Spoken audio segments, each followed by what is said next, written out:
আরে গিন্নি, আরে ও গিন্নি কোথায় গেলে? আরে আমার খাবারটা দাও দেখিনি। এইদিকে আমার কোর্টে দেরি হয়ে যাচ্ছে। তুমি এক্ষুনি চলে যাচ্ছ? এদিকে ভাতটা কেবল হয়েছে, একটু বসো, তরকারিটা হলেই খেতে দিচ্ছি।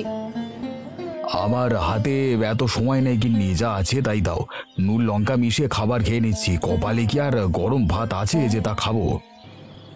এত কথা আমাকে শুনিও না, কতবার বললাম একটা ঝি রাখতে, আমার কথা তো শুনলেই না।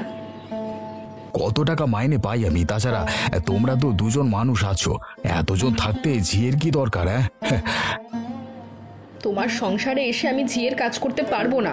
বাবার বাড়িতে আমি পায়ের ওপর পা তুলে থেকেছি, এখানে সেভাবেই থাকবো। তাই তো আছো। ঘরের কোন কাজটা তুমি হতে দাও শুনি? সব কাজই তো বৌদি করছে। তাই তো করবে। সংসারে যার স্বামী যত টাকা দেয় সে তত আরাম করে। দাদা কিছু দিতেই পারে না, সেজন্য বৌদি বেশি পরিশ্রম করে। দাদাকে কতবার বললাম ওই চপের দোকানটা ছেড়ে দিতে, তা না, সে পূর্বপুরুষের ব্যবসা করবে। বলি আমাদের বাপ দাদা চপ বিক্রি করতো দেখে আমাদেরও কি করতে হবে নাকি? অন্য কাজ জানলে তো করবে। ছেলেটাও হয়েছে তেমন, বাপের কাছে একটু সাহায্য করবে তা না, স্কুল কলেজে গিয়ে সময় নষ্ট করছে। দেখি কলেজটা পাশ করলে ওকে একটা চাকরি দিয়ে দেব। এই এত বড় সংসারের ভার আমি একা টানতে পারবো না। ঠিক আছে, তাই করো। এখন একটু বসো, আমি দেখি তরকারিটা হয়েছে নাকি। বাড়ির সব কাজ কি আমাকে একাই করতে হবে? একটু যে জিরোবো সেটারও কোনো সুযোগ নেই। এদিকে মহারানী এখনো ঘুমোচ্ছে, একটু সাহায্য করবে সেটাও পারে না। আমি ঘুমোইনি দিদি, জেগে থেকে সব শুনছি। তাহলে তো একটু এদিকে আসতে পারিস ছোট, আমি একা আর কত দিক সামলাবো? উনুনের ধারে যেতে আমি পারি না দিদি, গায়ের রং নষ্ট হয়ে যাবে। তুমি বুড়ো মানুষ, তুমি কি ওসব কাজকর্ম করো? তুইও তো একদিন বুড়ো হবি, সারা জীবন তো আমি তোদের রেঁধে খাওয়াবো না। যতদিন আমার টাকায় খাচ্ছ ততদিন আমাকেই রেঁধে খাওয়াতে হবে, শুধু শুধু তিনটে প্রাণীকে বসতে পারবো না। ও, এই কথা। তোর স্বামী বেশি টাকা দেয় বলে তুই কাজ করবি না? তা আমার কর্তাও তো কম হলেও কিছু দেয়, তার কোনো দাম নেই। কতবার দেয় দিদি? দাদা যা দেয় তা তা দিয়ে কয়লার খরচও হবে না। বেশ, তাহলে আমি গায়ে খেটেই বাকি টাকা শোধ করব। তোকে আর রান্নাঘরে আসতে হবে না। আরে ও গিন্নি, তোমার রান্না শেষ হলো? আমি খেয়ে দোকানে যাব। এই যে পোড়ার মুখো মিনসে এসেছে, বলি সারাদিন যে এত দোকান দোকান করো, কটা টাকা আনতে পারো ওখান থেকে শুনি? তোমার জন্য দিনরাত আমাদের কথা শুনতে হয়। সে কি, কে তোমাকে আবার কি বলল? কে বলবে? যারা আমাদের খাওয়ায় পড়ায় তারাই বলে। ও কথা তুমি কানে নিও না গিন্নি। একসাথে থাকতে গেলে অনেক কিছুই হয়। তাছাড়া তুমি তো বড়, সবাইকে তোমারই দেখে শুনে রাখতে হবে। আমি যে কে আমার কথা শুনবে সকালে? কেউ আমার মূল্যায়নই করে না। বুঝেছি তোমার মূল্যায়নে সমস্যা, তাই তো। আমি সবাইকে বলে দেব তোমার কথা মেনে চলতে। এখন আমাকে ভাত দাও তো, খুব খিদে পেয়েছে। বসো তুমি, তরকারিটা নামিয়ে তোমায় ভাত দিচ্ছি। আগে ছোট কর্তার খাবারটা দাও দিদি, উনি কখন থেকে বসে আছেন। যাও গিন্নি, ওর খাবারটা আগে দিয়ে এসো। উকিল মানুষ, লোকজন ওর জন্য অপেক্ষা করছে।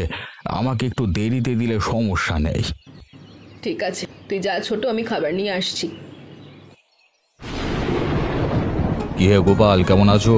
কদিন দোকান বন্ধ ছিল যে, কোথাও গিয়েছিলে নাকি? কদিন অসুস্থ ছিলাম মোড়ল মশাই, সেই জন্য আসতে পারিনি। তা হাটের কি খবর? সব ঠিকঠাক আছে তো? ঠিকঠাক আছে সবই, কেবল গতকালের ঝড়ে হাটের মাঝখানে বটগাছটা ভেঙে পড়েছে। এই মরশুমে ঝড় বৃষ্টি খুব হচ্ছে, আর বছর এত তুফান হয়নি। হ্যাঁ, দুদিন পর পর বজ্রপাত হয়েছে। কাল তো পলাশপুরের একটি ছেলে বাজ পড়ে মারা গেছে। ও নিয়ে আমিও খুব চিন্তায় আছি মোড়ল মশাই। তাল গাছের নিচে ঘর, কখন যে বাজ পড়ে কে জানে বাবা। দোকানটি সরিয়ে অন্য কোথাও নিয়ে গেলি তো হয়, তাই না? আর কোথায় নেব বলুন? হাটের মাঝখানে তো ফাঁকা জায়গা নেই। তাছাড়া ব্যবসার যা হাল, এখানে থাকলে কটা বেচা কেনা হয়, সরিয়ে হাটের বাইরে নিলে কেউ আসবে না। দেখো কি করলে ভালো হয়। তা চপ আছে? থাকলে আমাকে গরম গরম কটা দাও তো। কেবলই ভাজলাম, আপনি বসুন, আমি এক্ষুনি দিচ্ছি। তেলটা একটু ঝরে নিক। হ্যাঁ। মা গো মা, এতক্ষণ একটু অবসর পেলাম, সারাদিন যা খাটুনি গেছে। কি করবে গিন্নি বলো, দুঃখের সংসারে চলে এসেছো, কোনোভাবে কষ্টে সৃষ্টে পার করতে হবে। এত কষ্ট করে কি লাভ যদি না সুখের দেখা পাই? এ সাগরের কি কোনো কূল নেই? সুখ পাবে গিন্নি, তপন লেখাপড়া শেষ করুক, তারপর যখন ও বড় চাকরি করবে তখন তোমার সুখ শান্তির অভাব হবে না। সে ভাগ্য কি আর আমাদের আছে? ছোট ভাইটাকে তো তুমি কত কষ্ট করে মানুষ করলে, তার আচরণ দেখেছ? সংসারে 2 টাকা বেশি দেয় বলে চোখ তুলে কথাটি বলা যায় না। ও কথা বাদ দাও গিন্নি, তপন আমাদের নিজেদের সন্তান, ও কখনো বাবা মায়ের সাথে খারাপ ব্যবহার করবে না। তা বিমল কি কিছু বলেছে? ও নাকি তপনকে কোথায় চাকরি দেবে বলল? হ্যাঁ, শহরের এক দোকানে এক কাজ পেয়েছে, বিমল বলছে তপনকে সেই কাজটা করতে। কিন্তু ও তো পড়াশোনা করে, কাজ করলে আর পড়াটা হবে না।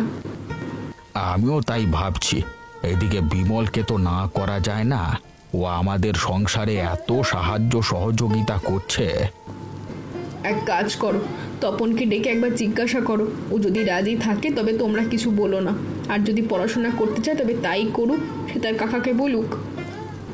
ভালো বুদ্ধি দিয়েছো গিন্নি, তপনের দিকে চেয়ে হলেও বিমল ওর কথাটা রাখবে। বেশ, তবে আমি ওকে ডেকে নিয়ে আসি। তপন, একবার শুনে যা তো বাবা।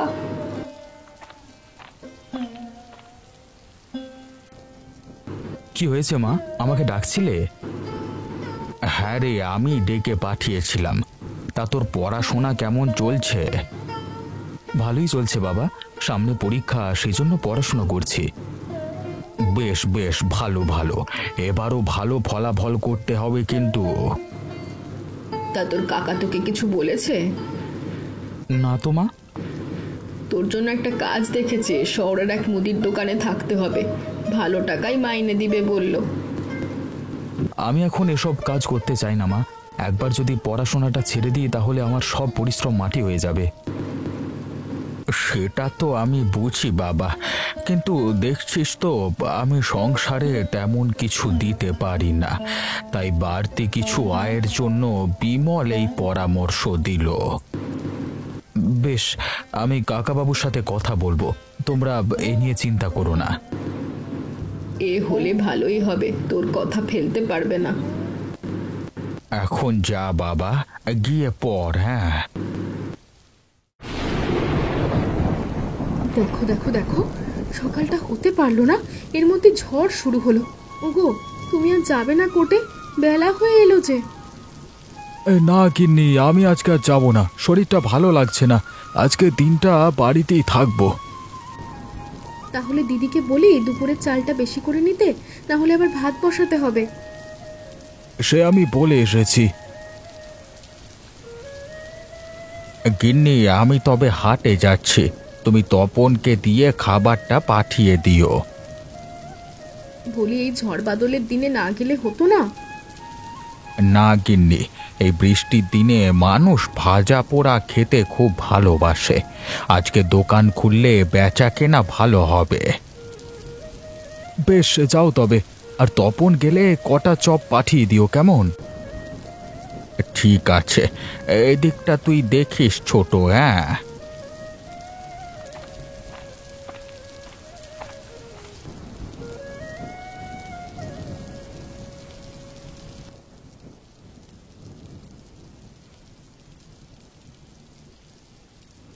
আমাকে আরেকটু তরকারি দাও বৌদি, ওটা খেতে বেশ মজার হয়েছে। দিচ্ছি, দাঁড়াও। তখন তোকে আরেকটু ভাত দেবো? না মা, আর লাগবে না। খেয়ে হেঁটে যাবি একটু, বাবাকে দুপুরের ভাতগুলো নিয়ে আসবি। ঠিক আছে মা, তুমি সব তৈরি করে রেখো। সাবধানে যাস, চারিদিকে যেভাবে বাজ পড়ছে কখন না জানি মাথায় এসে পড়ে। বাবারে, প্রাণটা একেবারে কেঁপে উঠলো, এত শব্দ করে বাজ করতে হয়? কাছে পিঠে হবে কোথাও। ঘোষ মশাইয়ের তাল গাছটার উপর পড়েছে বোধহয়, ওটা দিনে দিনে যা লম্বা হয়েছে। সে কি বৌদি, তোমরা এখানে খেতে বসেছো? ওদিকে যে সর্বনাশ হয়ে গেছে। কি হয়েছে মানিক? আমরা তো কিছু শুনিনি। এই গোপাল দাদার দোকানে বাজ পড়েছে, দাদা সহ সব কিছু পুড়ে ছারখার হয়ে গেছে। হায় হায় হায়, কি বলছো তুমি? কিছুক্ষণ আগে লোকটা গেল, এরই মধ্যে সব শেষ। ও গোবিদাতা, কি সর্বনাশ হলো আমার! এ তুমি কি করলে প্রভু? এত বড় সর্বনাশ কেন করলে? কেতো না বৌদি, আগে গিয়ে দেখি, এখনো তো কিছু বলা যাচ্ছে না। চলো কাকু, আর এক মুহূর্ত নয়, বাবাকে নিয়ে হাসপাতালে যেতে হবে।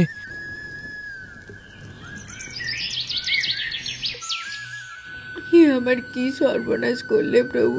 এখন আমি কোথায় যাব, কি করব? কেন তুমি আমার কাছ থেকে কেড়ে নিলে বিধাতা, কেন? শান্ত হও দিদি, এই মুহূর্তে কান্নাকাটি করে দাদার আত্মা আরো কষ্ট পাবে। ওগো, আমি কি করে শান্ত হব? সুস্থ সবল একটা মানুষ আমাদের ছেড়ে কেন চলে গেল? আহারে, ছেলেটা খুব ভালো ছিল।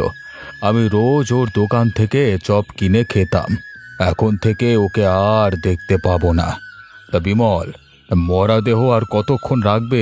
এখানে সৎকার করে ফেলো। হ্যাঁ মোড়ল মশাই, এক্ষুনি নিয়ে যাচ্ছি। কে আছিস? শবদেহটা নিয়ে চল। ওগো, তোমরা ওকে নিয়ে যেও না, আর একটু রাখো, আমি আরেকটি বার দেখতে চাই। এমন করো না দিদি, যতই দেখবে দুঃখ বাড়বে, তোমরা নিয়ে যাও।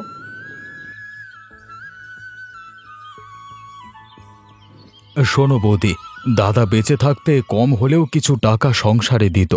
আমি যা পেতাম আর তা দিয়ে কষ্টে সৃষ্টে সংসারটা চালিয়েছি, কিন্তু এখন তো সে টাকা আর আসবে না। তাই তোমাদের উপার্জনের একটা পথ দেখতে হবে। আমি কি আর পথ দেখবো ভাই? একা মেয়ে মানুষ, বাইরে গিয়ে তো আর কাজ করতে পারবো না। কেন, তপন তো আছে, ওকে পাঠাও। আমি যে দোকানের কথা বলেছিলাম সেখানে দিতে পারো, ভালোই মাইনে দেবে ওরা। না, আমি কারোর দোকানে চাকরের কাজ করতে পারবো না। তাছাড়া আমার পড়াশোনা প্রায় শেষ, আর কটা দিন পর আমার চাকরি হয়ে যাবে। চাকরি নিয়ে তো লোকে তোর জন্য বসে আছে। তাছাড়া এই কদিন কিভাবে চলবে সে খেয়াল আছে? খেয়াল থাকলে কি আর এই কথা বলতো? তোমার উপরই চড়ানো যায় সেই চিন্তায় আছে। তার হচ্ছে না, ওদের সংসারের ভার আমি আর বইতে পারবো না। আমাদের সংসার মানে? তোমরা তো একই সংসারে থাকি ভাই। আজ থেকে এক সংসার নয়, এই বাড়িতে দুই সংসার হবে। তোমরা আলাদা খাবে আর আমরা আলাদা খাবো। হ্যাঁ গো, ঠিকই বলেছো। ওদের জন্য রোজ রোজ ভর্তা বাজি দিয়ে খেতে পারবো না। আমরা দুজন মানুষ সুন্দরভাবে চলবো। বেশ, তোমরা যদি আলাদা হতে চাও তবে হও, আমরা কিছু বলবো না। তাহলে সেই কথাই রইল। গিন্নি, ওদের নিচের দুটো ঘর আর কিছু জিনিসপত্র দিয়ে দাও, ওরা আজ থেকে ওখানেই থাকবে। আমার কথাটা শোনো বিমল, এই মুহূর্তে আমরা কোথায় যাব? সে আমি জানি না, তোমাদের যা ভালো মনে হয় তাই করো।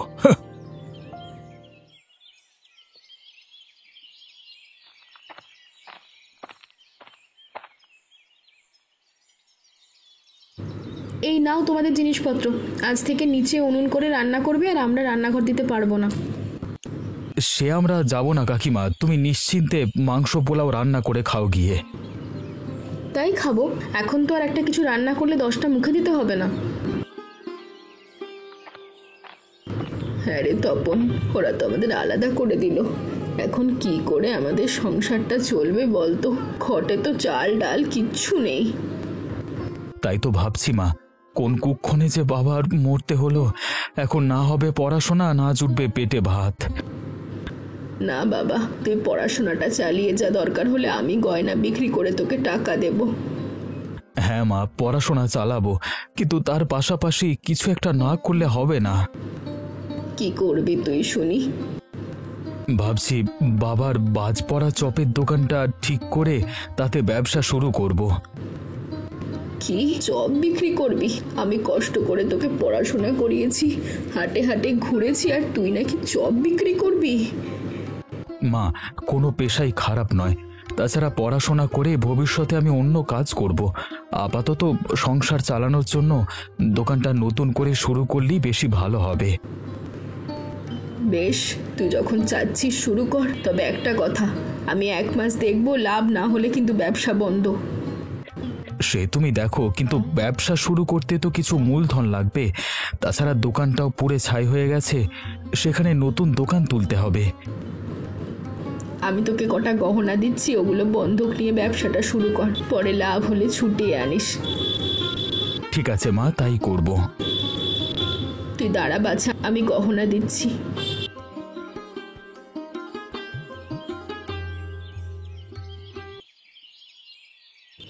কি হে ছোকরা, বাবার ব্যবসা নতুন করে সাজিয়েছো? বেশ ভালো ভালো। তাছাড়া আর কি করব বলুন, এটা আমাদের পূর্বপুরুষের ব্যবসা। এখানে চপ বিক্রি করেই আমার ঠাকুরদাদা দোতলা বাড়ি বানিয়েছিলেন। তোমার হাতে আশা করি সে জৌলুস ফিরে আসবে। কথা শুনে মনে হচ্ছে তুমি একদিন বড় ব্যবসায়ী হবে। তা কেবল কথাই শুনবেন নাকি ওর কাছ থেকে কটা চপ খেয়ে দেখবেন হাতের কাজ কেমন? নিশ্চয়ই। তা বাবা, আমাদের কটা চপ দাও তো। তা কি চপ খাবেন বলুন? আলুর চপ, সবজির চপ, মাংসের চপ, পনিরের চপ, মুগ ডালের চপ, আর আমাদের বিশেষ বজ্র চপ আছে। সে কি বলছো বাবা, এত চপ পাওয়া যায় এখানে? আগে তো কেবল এক প্রকারের চপ খেতাম। এক ধরনের চপ খেতে আর কদিন ভালো লাগে বলুন? রুচির পরিবর্তনের জন্য কয়েক ধরনের চপ রেখেছি। তা শেষে যেটা বললে বজ্র চপ, ওটা কি? ওই নামটা আমার বাবার স্মরণে রেখেছি, তার হাতের কড়াইয়ে সেই চপ বানানো হয়। একেই বলে সার্থক পিতার সার্থক পুত্র। তা বাবা, আমাদের তুমি সব পদের চপ দাও, খেয়ে দেখি কেমন চপ বানাও তুমি। একটু বসুন, আমি এক্ষুনি দিচ্ছি। হ্যাঁ, এই নিন মোড়ল মশাই, এখানে সব চপ আছে।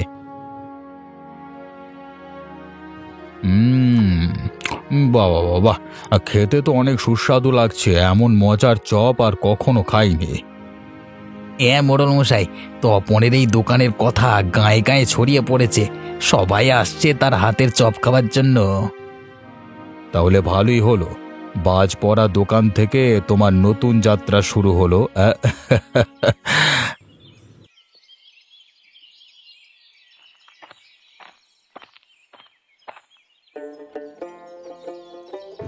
মা, ও মা, দেখে যাও তোমার জন্য কি এনেছি। কি এনেছিস বাচ্চা? আবার নতুন কোনো শাড়ি নয় তো? তা তো এনেছি, সাথে তোমার সকল গহনা ফিরিয়ে নিয়ে এসেছি। এত টাকা কোথায় পেলি? গহনা তো অনেক টাকায় বন্ধক রেখেছিলাম। আমার দোকানে লাভের টাকা থেকে কিনেছি মা, আজকাল খুব বেচা কেনা হচ্ছে। যাক বাবা, অবশেষে লাভের মুখ দেখলাম। উপর থেকে তোর এই সমৃদ্ধি দেখে খুব খুশি হবেন তোর বাবা। হ্যাঁ মা, বাবার হাত ধরেই তো আমার চপ তৈরির হাতে খড়ি হয়েছিল, তার কাছ থেকে আমি সবকিছু শিখেছি। তুই তার নাম রেখেছিস। এখন যাও মা, কাকিমাকে একটি শাড়ি আর মিষ্টি দিয়ে এসো। হাজার হোক ওরা তো আমাদের আত্মীয়। ঠিক আছে, আমি দিয়ে আসছি।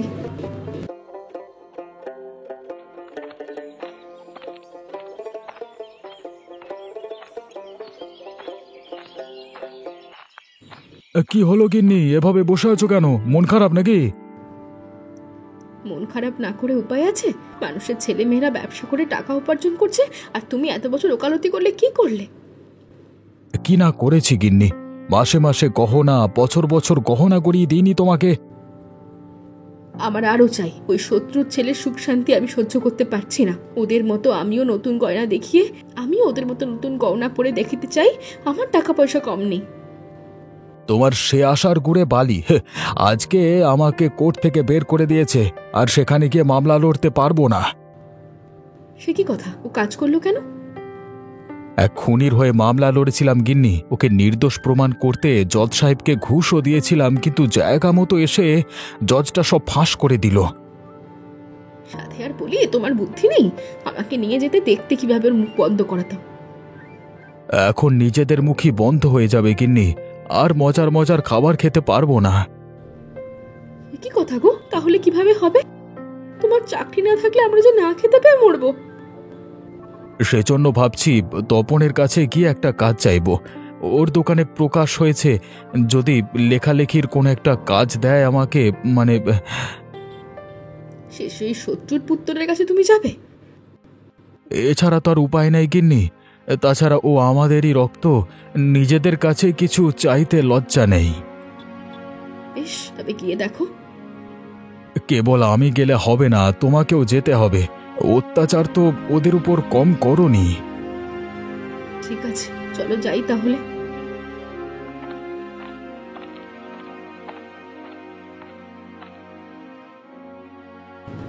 আপনি আমার দোকানে কাজ করবেন, এসব বলছেন কি কাকু? সবই তো তুমি শুনলে বাবা। আমার চাকরিটা চলে গেছে, এখন কিছু একটা তো করতে হবে। আরে ওকে একটা কাজ দে, তোর এখানে তো অনেক মানুষ খেতে আসে, হিসাবপত্র রাখার কাজটাই ওকে দিয়ে দে। ঠিক আছে কাকু, তুমি কালকে থেকে ক্যাশে বসবে। হ্যাঁ, তবে আমার দোকানে নয়, আমি শহরে আরেকটি দোকান খুলেছি সেখানে। ঠিক আছে বাবা, আমি কালকে থেকে সেখানেই বসবো। আর ওখান থেকে যা লাভ হয় তা তুমি নিজে নিও, কেমন? সে আমাকে দিতে হবে না। সে আমার চাহিদা মতো নিয়ে বাকিটা তোর হাতেই দেব। বেশি খেয়ে আমার উচিত শিক্ষা হয়েছে রে, আরও পাপ করব না আমি। বেশ, তো তাহলে আরো ভালো, আমি নতুন আরো ব্যবসা শুরু করতে পারবো। যাক বাবা, অবশেষে তোদের ব্যবসায় সফলতা ফিরলো। হ্যাঁ মা, সেদিন ওই বাজ পড়া দোকানটি না ঠিক করলে আমাদের পথে থাকতে হতো। এই কথা বলে আর লজ্জা দিস না বাবা, তোদের সাথে এরকম আচরণ করায় আমরা খুবই লজ্জিত। হ্যাঁ গো দিদি, তোমরা আমাদের ক্ষমা করে দিও, আমরা আবার একসাথে মিলেমিশে থাকতে চাই।